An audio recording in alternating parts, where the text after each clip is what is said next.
Bonjour, aujourd'hui nous allons voir comment utiliser la navigation privée pour surfer sur internet sans laisser des traces. Nous allons voir avec nos trois navigateurs les plus connus, Explorer, Firefox et Google Chrome. Il y aura une première vidéo qui va traiter sur Firefox et puis il y aura deux autres après pour Explorer et Chrome. Ça sera pas très long, mais sinon ça ferait une trop grande vidéo.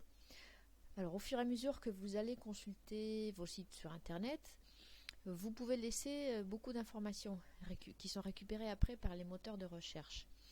Google par exemple, il va se baser sur votre historique de navigation pour vous proposer des résultats en fonction des sites que vous avez déjà visités.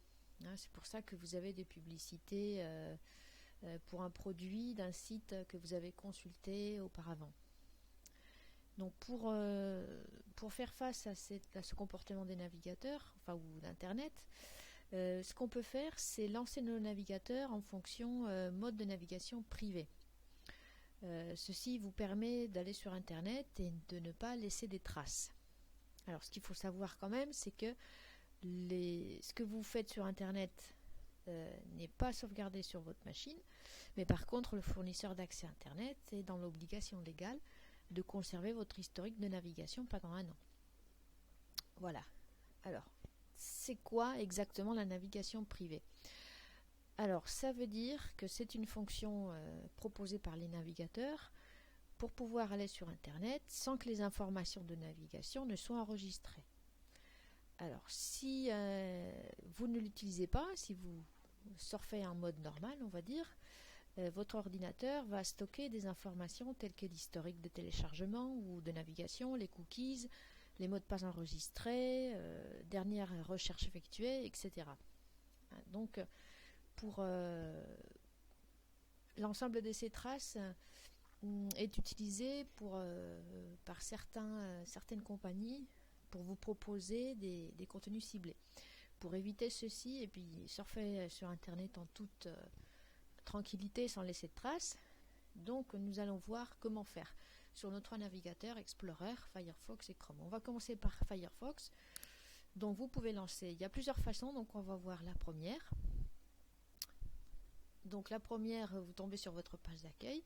Ici à droite, vous allez ouvrir le menu et cliquer tout simplement sur fenêtre privée.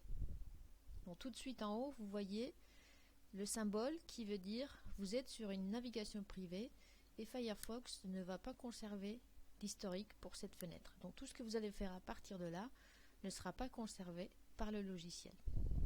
Voilà, ça c'est une possibilité. Donc après, vous pouvez effectivement taper votre adresse ici déjà pour commencer votre navigation. Toujours en navigation privée. À noter que vous avez toujours vos deux fenêtres qui sont ouvertes, navigation privée et l'autre. Alors, il y a aussi une autre façon. Par exemple, vous avez un lien. Donc là, juste en navigation normale, il n'y a pas l'icône. Donc, vous pouvez faire un clic droit sur le lien que vous voulez suivre, un clic droit, et tout simplement ouvrir le lien dans une fenêtre de navigation privée. Voilà. Donc, ceci va vous ramener sur Gmail ou le lien que vous auriez choisi, mais en gardant la navigation privée. Donc, pas de traces.